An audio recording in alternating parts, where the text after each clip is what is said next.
Hello, this is Stefano with Stefano's Espresso Care, and I'll be showing you how to remove a solenoid valve from a Rancilio Silvia, regardless of the reason why you will need to do so.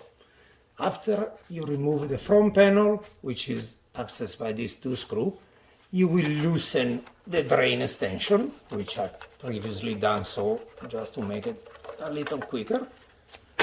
Once that's done, you take a 14mm wrench and you remove the coil.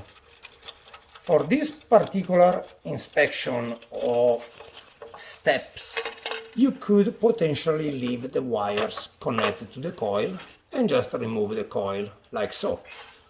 Coil has 3 wires, of course. Pay attention to where the wires are connected, especially where the ground is connected to. Once we have the coil removed, with a 3mm Allen head, you access the 2 screws.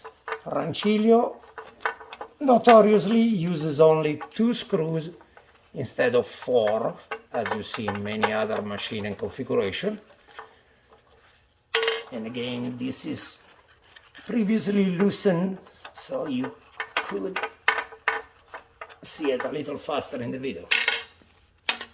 This is how you remove it, and you can proceed to the next step of inspection, which will be to open it. I normally do so placing the base in a vise, in a bench vise, and then remove it so. Stand by for the next step. The bench vise is so suggested, especially when it comes to Rancilio, because they are incredibly tight. I again pre-loosen this one,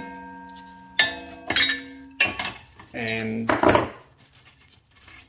for the sake of inspection, once you remove it, you are inspecting if there is any pitting, I guess it will be called, in the inside of the pilot.